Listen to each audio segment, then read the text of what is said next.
All right, welcome everyone. Today I'm going to go over a few different styles of hard baits and how I fish each of them just very briefly. I'm going to go more in detail in future videos on how I fish each classification. So if you want to see more trout fishing videos, make sure you subscribe and also comment down below what lures you've been using for trout this season. All right, so first and foremost, I'd say the most popular category of trout minnows has got to be the sinking baits. Most notably, it's going to be the Spearhead Ryuki. If you've done any sort of trout fishing, you've probably heard of this lure. This is the 50S, so it's the bigger size that they carry. One thing I do like a lot about this bait is that it has a thicker bill. A lot of lures don't have that thick bill on there.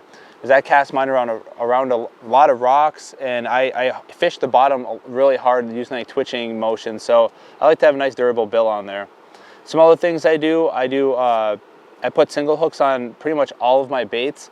And the reason why I do that is it's safer for the fish, but also if you're coming through a lot of these log jams and like say beaver dams that get set up, you can come through that cover a lot better. That lure is bouncing off the bottom, it's hitting and deflecting up over that cover. And when it does that, those single hooks don't get hung up nearly as much as it would with the treble hook. So it's functional and it's also a lot better for the fish.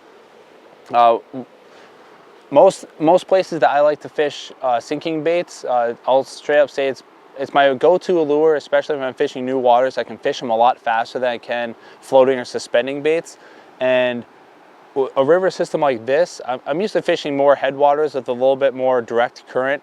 So I do like a heavier bait to be able to come through that current a lot easier. It comes through current a lot better than floating or suspending baits. But here, there's parts that are really shallow and rocky that I can fish this through. But also there's some deeper pools like what would be right here. I can fish that all with one lure. And a lot of these horizontal baits, especially this Indigo Trout Kanna 48S, I'll be releasing a review video on this here shortly. But a couple things with this, it has a square bill, so it deflects off cover really well. Like I've been using 2 hooks on here the entire time I've had it, and I have not gotten hung up nearly as much as I would even if I used other baits with just like taking the front hook off. But for me, in these deeper pools, I can rip it up and come down, rip up, come down. And this bait almost has a completely horizontal fall to it. So when you rip it up, it's horizontal, so your line isn't getting tangled up in the hooks, which can happen sometimes.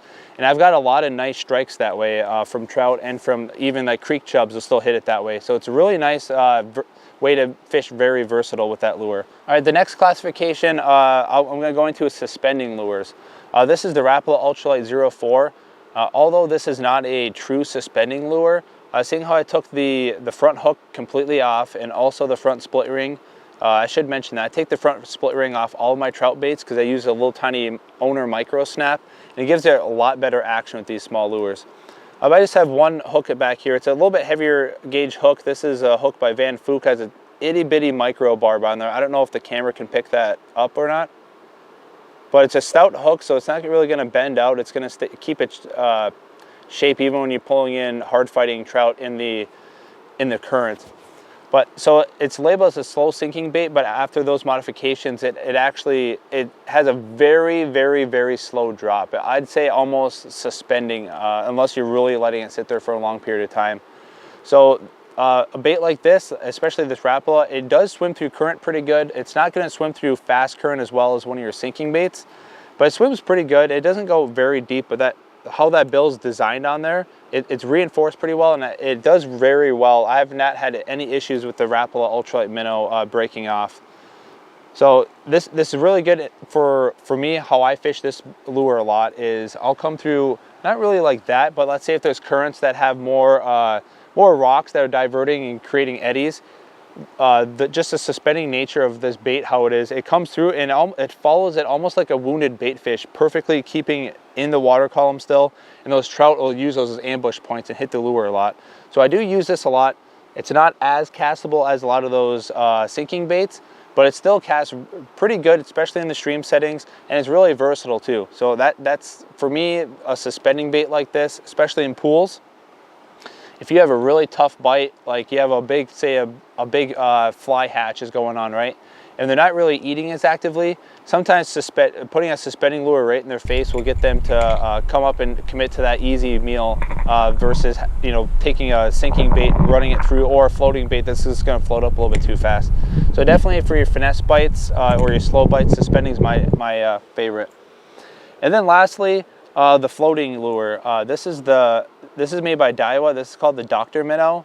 For me, this is my favorite floating bait.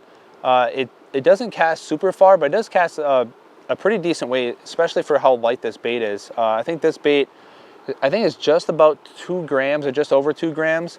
So that's half the weight of like this Spearhead Ryuki here. So you're definitely going to notice the difference casting, especially with BFS gear. It's not impossible by any means. This bill right here, it does dive a little bit deeper than your average trout bait as far as floating lures. So how I like to float these, how I like to fish these is almost sometimes you can get a really aggressive strike with the floating lure. So if you fish where there's a lot of brown trout or a little bit bigger brook trout, they love to hit stuff on top of the water. And especially when there's a little bit lower light levels, you can have it come up and you hit and it floats up, hit it, float up, it dives down and it floats back up. A lot of times it'll come up and crush that. That's a way that you can kind of fish aggressive and also super finesse, just varying your retrieve with the same lure. Another very aggressive way you can fish floating baits is you're diving, making contact to the bottom, and when you hit a rock, you just let it pause, and it floats up, and then you just jerk it down and hit the bottom. You almost keep smashing it, and you're sending out vibrations, and it looks like a dying bait fish kind of wanting to come through the water and just keeps twitching. A lot of times fish will come up and smoke those, especially if you're coming through areas that have some eddies or some slower water next to faster water. They'll come out and they'll absolutely crush these. It's almost like if you ever had a really aggressive walleye or bass jerkbait bite, it's the same exact way of how they hit that. And then another one, this is just kind of this is the Rapala X-Rab 04. It's supposed to be a suspending bait, but with such a light lure, and once you start changing the hooks and changing out your split rings, taking split rings off, you really alter the way that the lure has action. So this is a really fast floating lure now.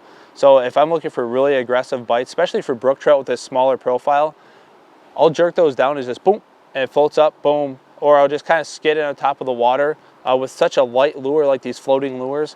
If you raise your rod tip up, you can have it swim right underneath the water. If you put your rod tip down, it'll actually dive down a little bit deeper. So you can really control how deep and how much contact you're making with the bottom with floating lures. All right, so those are my quick little thoughts on each type of lure category as far as trout minnow baits. I'm going to be doing a series on each type to show how to fish them exactly, like in the field, how to fish them, where they excel, where they also lack a little bit, and some of my favorites of each category. So if you like all that, make sure you subscribe. Also comment down below what trout minnows that you use a lot or which ones that you're looking forward to. I know Bait Finesse Empire, they're going to be carrying, they're looking to expand their trout lures.